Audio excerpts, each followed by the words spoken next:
আপনি কিছু বলতে চান?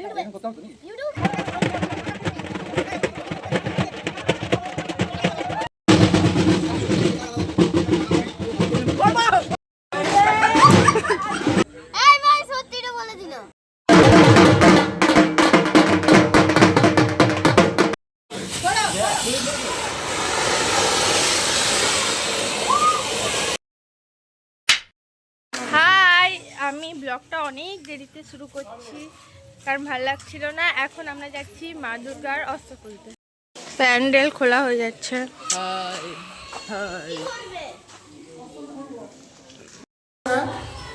এই যে সমস্ত অস্ত্র গয়না সব খোলা হচ্ছে।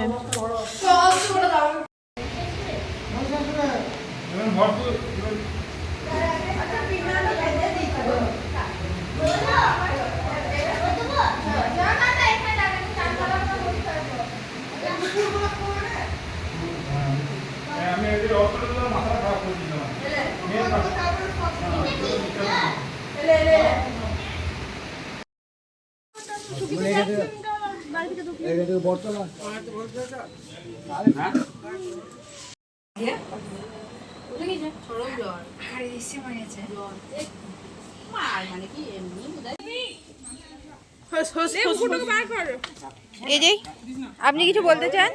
হ্যাঁ, আমি বলতে চাই।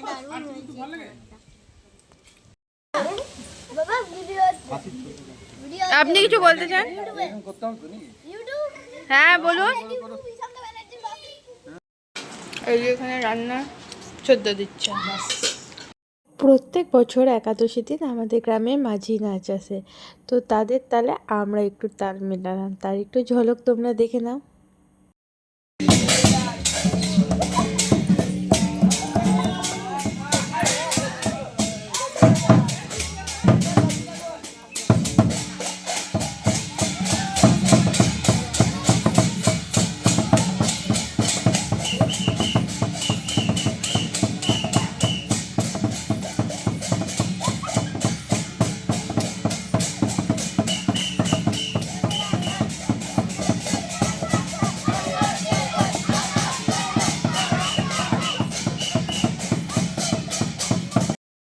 দেখো এখানে সবাই ফটকা ফাটাচ্ছে। ভাবি সব কি বোম ফটকা ফাটাচ্ছিস? আর এই বড় বড় ছিড়িবে আরো আছে উপরে এ রাতের বেলায় ব্লগটা করি। আমি চললাম এখন বরণ করতে, আর পিছনে আমার বড়মশাই। প্রত্যেক বছর বরণ করার সময় আমার কি পরিমাণে কষ্ট হয় না, সেটা ভাষায় আমি প্রকাশ করতে পারবো না। তোমাদের হয় নাকি জানি না, আর আমার মনে হয় আমাদের বাড়ির মা যেন কাঁদছে, চোখগুলো যেন ছলছল করছে। তার আবার এক বছর পর সে নিজের বাড়িতে ফিরবে, আবার সে শ্বশুর বাড়ির যাত্রা। তার প্রত্যেকটা মানুষের আনন্দ, হাসি, সমস্ত কিছু এই পুজোর মধ্যে লুকিয়ে থাকে। প্রচুর মানুষের কত ইনকাম এই পুজোয় থাকে। অনেক মানুষ এমন আছে যারা পুজোর আশায় বসে থাকে। কেউ বাড়ির পুজো, কেউ প্যান্ডেলে পুজো, কেউ স্টল লাগায়, কেউ ঘুরতে যায়, সবাই নিজেদের মতন আনন্দ করে।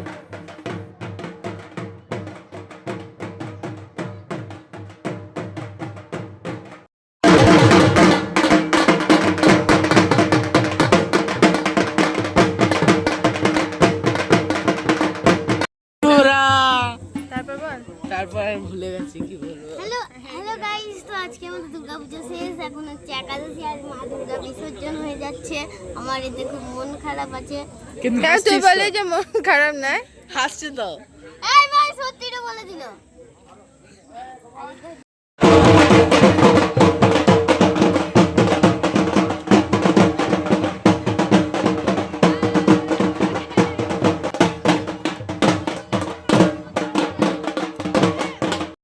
অন্য বছর বিসর্জনের আগে অনেকটা সময় সকলে মিলে নাচি, আড্ডা মারি, প্রচুর ছবি তুলি, কিন্তু এই বছর কিচ্ছু করা হয়নি।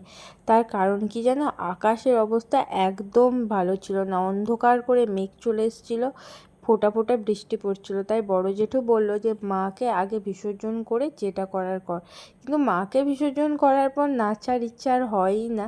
তার জন্য সকলে মিলে বাড়িই চলে এলাম, আর বাড়িতে এসে সকলকে প্রত্যেক বছরের মতন এই বছরও প্রণাম করলাম। আর আমাদের বাড়িতে তো অনেকেই আসে, সকলে আসে জেঠু জেঠিমাকে প্রণাম করতে। আর আমাদের তো অনেক একজন আসে না বাড়িতে সকলকে প্রণাম করা, কারুর কাছে কোলাকুলি নেওয়া, কারোর সঙ্গে আড্ডা মারা, এগুলো করতে ভীষণ ভালো লাগে প্রত্যেক বছরের মতন এই বছরও।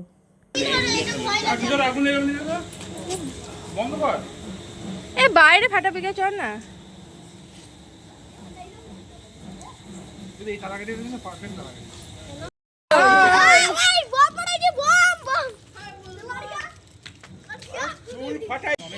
আমি বলতে চাই আমরা বোম ফাটাচ্ছি বলে স্কাই শট ফাটানো হয়েছে।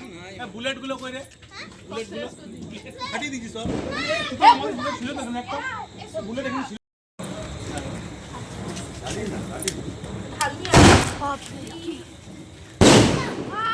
হয়ে মরেছে। ও বললে বিশ্বাস করবে না, আমাদের বাড়ির বাচ্চাগুলো আর জামাইরা স্পেশালি 2.5 ঘন্টা ধরে নন স্টপ বোম ফাটিয়েছে। এতটা ফটকা ফাটাতে ভালোবাসে সেটা আমি বিগত 3 বছর থেকে বুঝতে পেরেছি। তার আগে কিন্তু সত্যি বলছি জানি না। ওরা প্রচণ্ড এনজয় করে এই ফটকা ফাটাতে ফাটাতে।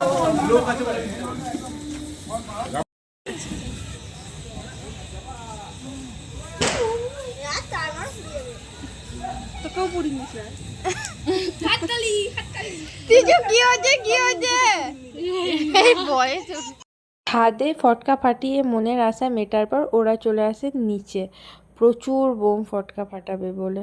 আমি ভেবে উঠতে পারি না কি মজা পায় ওরা এই বোম ফাটিয়ে।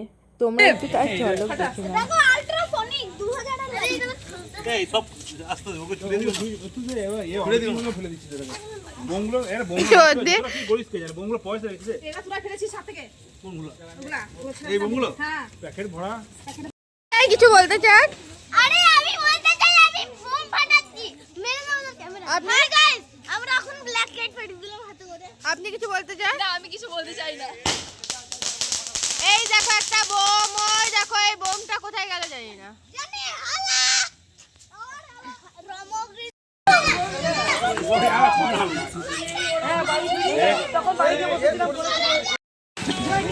শ্রমিকদা এখানে আমাদের বোম বানানোর প্র্যাকটিস করছে মনে হচ্ছে। এই আর্মিতে সার্জিক্যাল স্ট্রাইক করবে এই কাপড়ে ঠোঙালো ভালো সরে সরে না ভাই এ ভাইরা করিয়া তো দুর্গাপুজোর একাদশীর ভিডিও এখানেই শেষ করছি। আর আজকের এই পুরো দিনের ভিডিও তোমাদের যদি ভালো লেগে থাকে লাইক কমেন্ট শেয়ার করতে ভুলো না। আর এরকম ভিডিও দেখার জন্য চ্যানেলটাকে সাবস্ক্রাইব করে দিও। আর হ্যাঁ, প্রত্যেক বছর বিসর্জনের সময় আমরা প্রচুর নাচি, কিন্তু এই বছর নাচাটা হয়নি কারণ ফিস করে ভালোই বৃষ্টি পড়ছিল। এবার সকলে ভাবছিল যে প্রতিমা ভিজে যাবে, সেই ভয়ে ঠাকুরটাকে খুব তাড়াতাড়ি বিসর্জন করে দিয়েছে। আমরা এক ফোঁটা নাচতে পারিনি। ইনফ্যাক্ট আমি ভালো মতন দেখতেও পাইনি ঠাকুরটাকে, সত্যি বলাটা ভালো। তো যাই হোক, আজকের এই পুরো দিনের ভিডিও তোমাদের ভালো লেগে থাকলে লাইক কমেন্ট শেয়ার আর চ্যানেলটাকে সাবস্ক্রাইব করে দিও।